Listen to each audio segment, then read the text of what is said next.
Part 1. Hear a conversation between a woman and the librarian.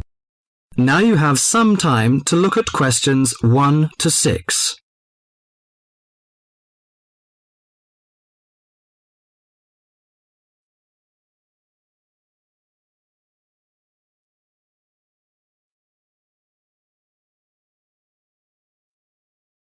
Now listen to the talk and answer the questions 1 to 6. Good morning. Good morning. Can I help you? Yes, I'd like to join the library. We're new to the district, you see. Certainly. Well, all we need is some sort of identification with your name and address on it. Oh dear. We just moved, you see, and everything has my old address. Driving license, perhaps? No, I don't drive. Your husband's would do. Yes, but his license will still have the old address on it. Perhaps you have a letter addressed to you at your new house. No, I'm afraid not. We've only been there a few days, you see, and no one's written to us yet. What about your bank book? That's just the same. Oh dear, and I did want to get some books out this weekend. We're going on holiday to relax after the move, you see, and I wanted to take something with me to read. Well, I'm sorry, but we can't possibly issue tickets without some form of identification. What about your passport? What? Oh, yes, how silly of me. I've just got a new one, and it does have our new address. I've just been to book our air ticket, so I have it on me. Well, that's all right. Your ticket will be ready soon. Okay, how many books am I allowed to take out? You can take 4 books out at a time, and you can also get 2 tickets to take out 3 magazines or periodicals. Newspapers, I'm afraid, can't be taken out. Oh, that's fine. Do you have a record library? Some libraries do, I know. Yes, we do. You have to pay a deposit of $5 in case you damage them, but that entitles you to take out 2 records at a time. That's good. Could you show me where your history and biography sections are, please? Yes, just over there to your right. If there's any particular book you want, you can look it up in the catalogue, which you'll find just around the corner. You can also find a touchscreen information service on level 2. Thank you. Oh, and how long am I allowed to keep the books for? Well, the normal loan period is 3 weeks, with 2 weeks extension. Oh dear. We're going away for 4 weeks. Can I renew them now? I'm afraid not. You must do that at the end of 3 weeks. I see. Thank you very much.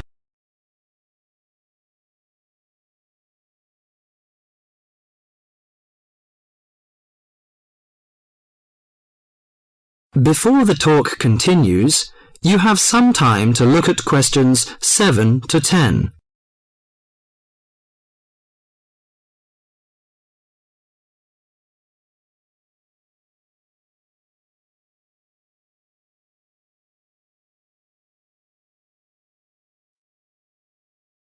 Now listen to the talk and answer the questions 7 to 10. Well, let's go into some details. Your name, please, madam? My name is Barbara. The surname is Cooper. It's spelt as Cooper. Fine. And what's your contact number? If we have new books coming, we can contact you in time.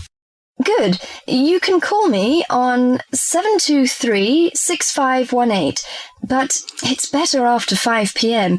You know I have to work during the daytime. Do you need the office number? I don't think so. It's enough. Could you tell me the address? I lived in King Road, but of course you need my new address. It's 25 St. Mary Road, Hanwell. That's Hanwell. Is that right? Yes. Do you need the passport number? I just brought it with me. Here you are. Yes, thank you. The number of your passport is G5798-0942. OK, and your ticket is ready. The number is M930123. Thank you. Could I take a look around and check out some books? Of course, as you like. That is the end of part 1. You now have half a minute to check your answers.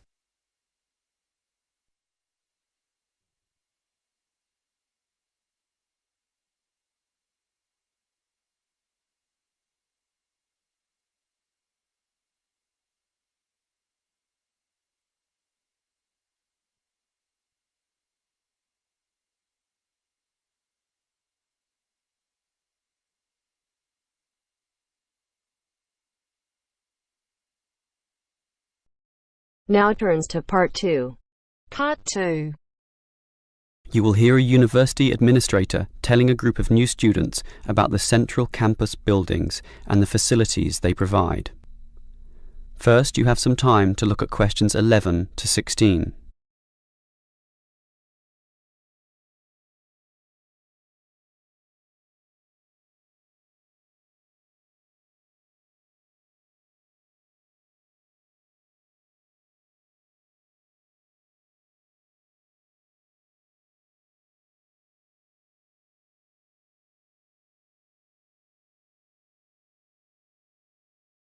Now listen carefully and answer questions 11 to 16. Welcome everyone to the Brandon Complex, the geographical and we could say spiritual heart of this university. This is basically where everyone eats too, as you can see by looking around. There are many different cuisines here, Chinese, Indian and Middle Eastern, plus the usual fare of a local type, all in that corner over there. We have many shops here too, but the biggest is Wilson's right there, providing clothing and hardware. That's next to all the restaurants. Now, on the opposite side of Wilson's we have 3 shops. The one in the corner there, closest to the restaurants, is for DVDs.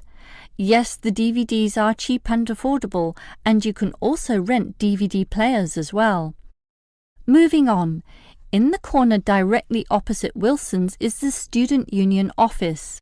Incidentally, you are all encouraged to join the Student Union, as a Student Union card gives you many benefits, including discounts on basically everything you can buy here at the Brandon Complex. Outside this complex, on the other side of the road, you can just see it from here in fact, is a building that we call by the rather unusual name, the H Building. Next to this, on the other side of some trees along the main road, is the Engineering Institute, but that doesn't have anything to do with the Brandon Complex. One last thing is that just outside this door, near us here, you can see a grassy oval patch. Well, that's the playing field for what we simply call the fitness room, which is alongside. So you can put on some calories here at the restaurants and then burn them off at the fitness room afterwards. Oh, I forgot to mention this shop right here, in the middle, beside the Student Union. It's the bookshop. And as you can see, it's always busy, always popular. You can buy newspapers, magazines and stationery there, plus a few clothing items as well, just as you can at Wilson's. Why don't you go and take a look right now? Before you hear the rest of the talk, you have some time to look at questions 17 to 20.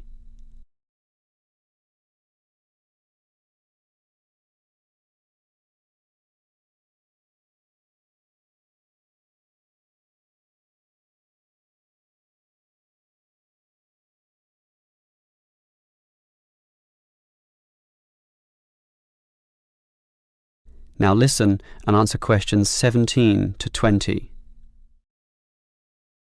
Now, I'd like to tell you a bit more about one of the buildings here, namely the H Building. Despite its bland name, you might be interested in what goes on there. It is our main recreational centre, with halls, offices and space available for a variety of activities, mostly for those who want to get fit. For example, if you're interested in yoga, you're in luck, since 4 days a week there are free yoga classes. They have several levels, so if you're a beginner, you'd have to start with that. You can check the schedules on the wall there. Yoga used to be at night, but now it's in the mornings, but not on Wednesdays. Along those same lines, there's aerobic dancing in the afternoon. This shares the same room as the badminton games, which are on Mondays, Wednesdays and Fridays. The aerobics are on the alternate days, Tuesdays and Thursdays, and it's not restricted at all. Everyone is welcome to join, although the instructor may divide you up, of course, according to ability. And, just to show how diverse the H Building is, there's even some spiritual solace available there, inside the multi-denominational prayer centre. with individual booths and a variety of holy scriptures and texts available to read from all the major religions of the world. That's open all day over the weekend, but not at night time when the rooms are for private booking. Finally, for those of you of a cerebral nature, the University Chess Club operates at night. That's open from 8 p.m. every, is it Wednesday or Monday? No, sorry, Friday.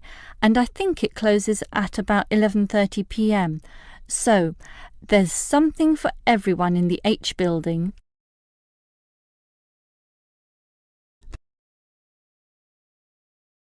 That is the end of part 2. You now have half a minute to check your answers.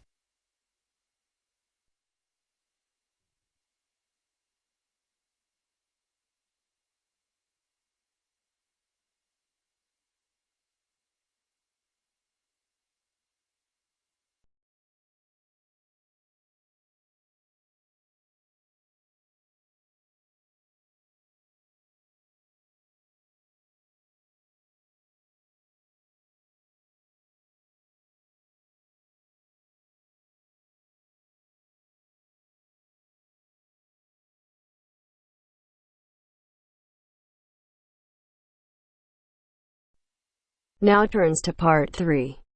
Part 3. You'll hear a lecturer talking to students about America in the 1960s. You have some time to look at questions 21 to 26.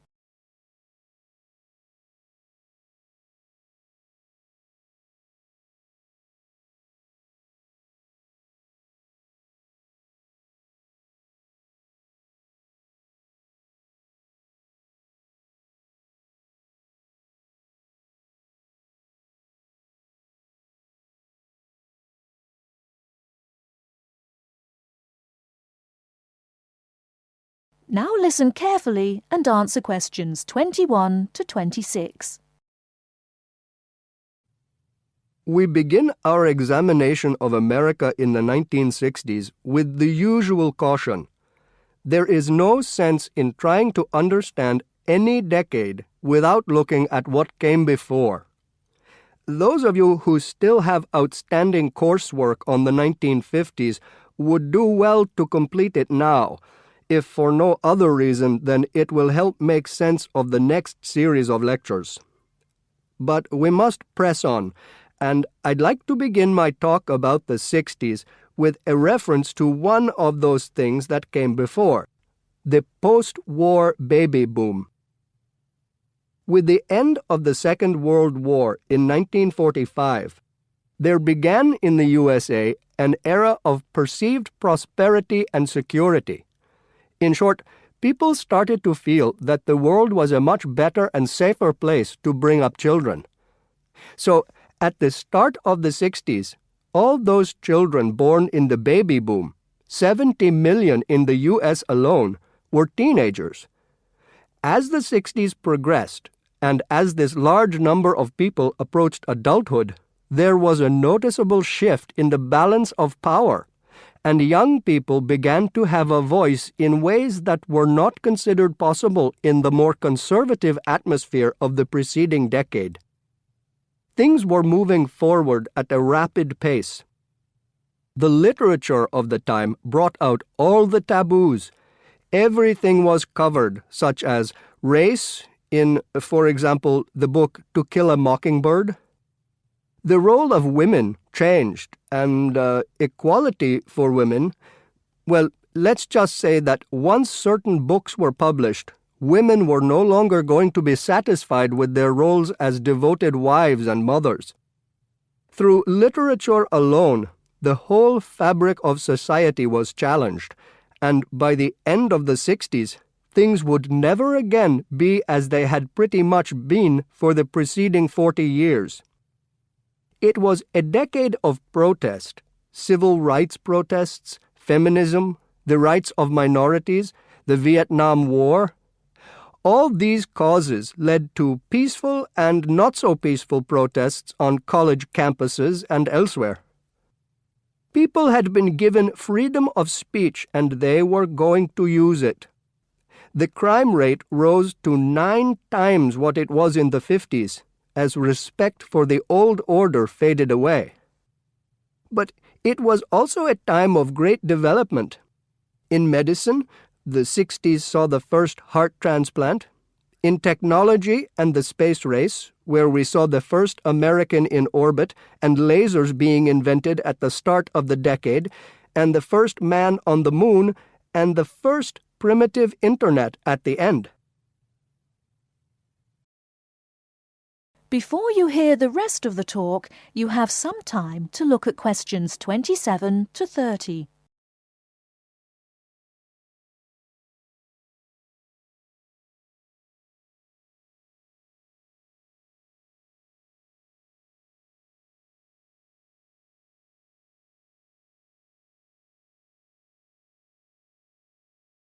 Now listen and answer questions 27 to 30.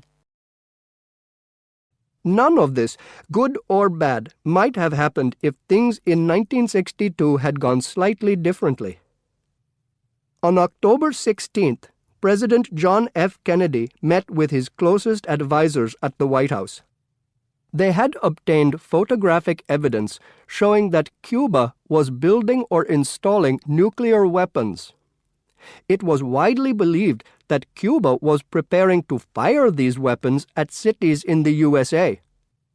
Kennedy was faced with 3 choices: to try to resolve the crisis diplomatically by negotiating with Cuba and the Soviet Union, to take action to block the delivery of more weapons into Cuba, or to attack Cuba, destroying their weapons. Believing that the first option would end in failure and that the third option would lead to war, it was the second option that Kennedy chose. In doing so, he succeeded in preventing the buildup of more missiles. The Soviet Union then withdrew the weapons from Cuba. Most historians agree that if Kennedy had acted differently, the episode would have led to a full-scale nuclear war between the United States and the Soviet Union. Millions would have died, and the world would have been changed beyond recognition. That is the end of part 3. You now have half a minute to check your answers.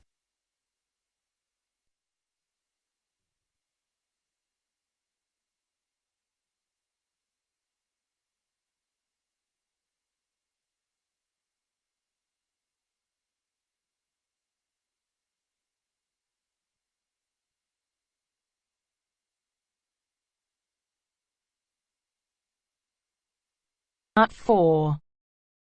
You will hear a woman giving a talk at a popular science convention. She is describing research into artificial gills designed to enable humans to breathe underwater. Now you have some time to look at questions 31 to 40.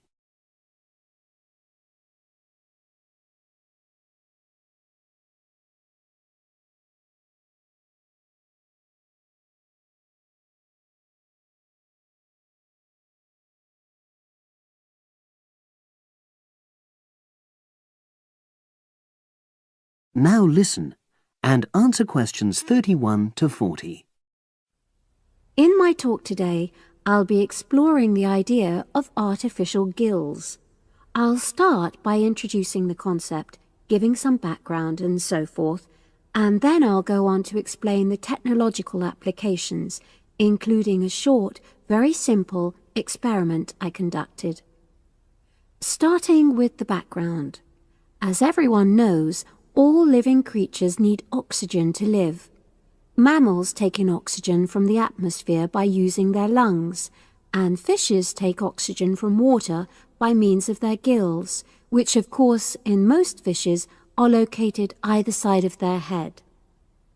But human beings have always dreamt of being able to swim underwater like the fishes, breathing without the help of oxygen tanks.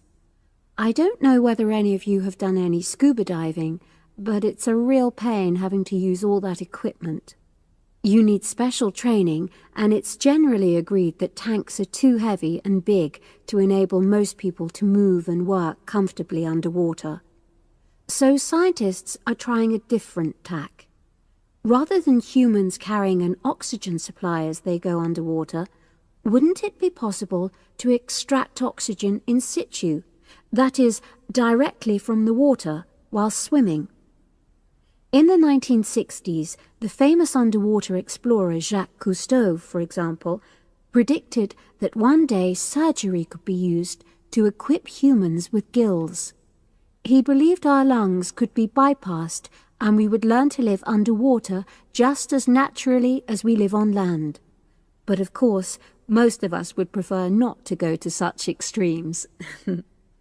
I've been looking at some fairly simple technologies developed to extract oxygen from water, ways to produce a simple, practical artificial gill, enabling humans to live and breathe in water without harm. Now, how scientists and inventors went about this was to look at the way different animals handled this. Fairly obviously, they looked at the way fishes breathe, but also how they move down and float up to the surface using inflatable sacs called swim bladders. Scientists also looked at animals without gills, which use bubbles of air underwater, notably beetles. These insects contrive to stay underwater for long periods by breathing from this bubble, which they hold under their wing cases.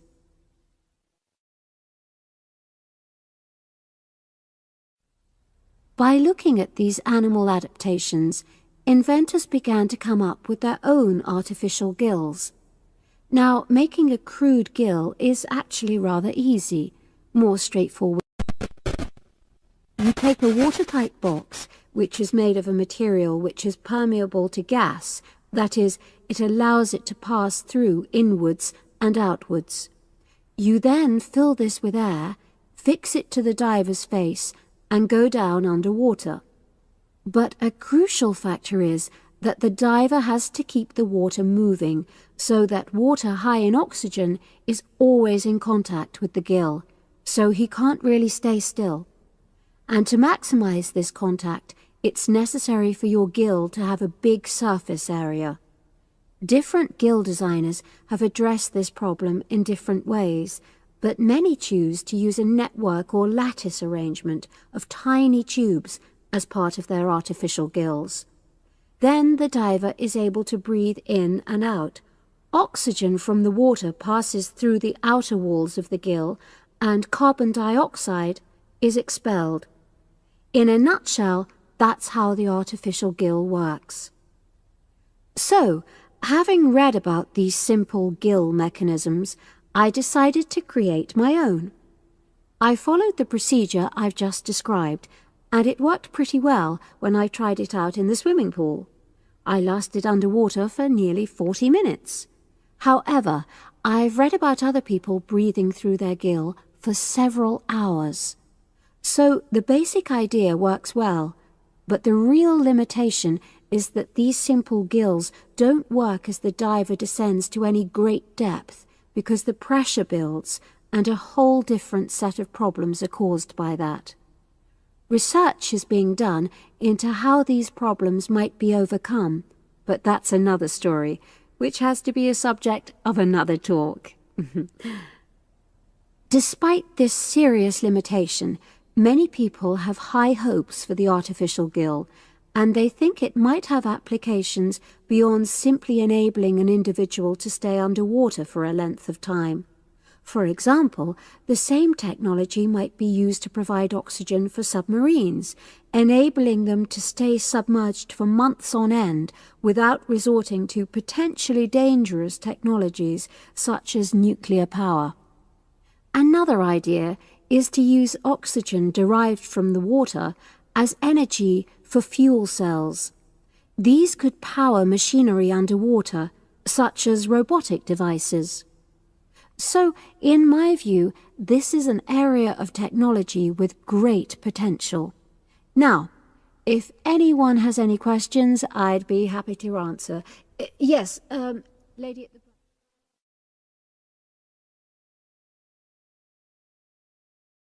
That is the end of part 4. You now have half a minute to check your answers.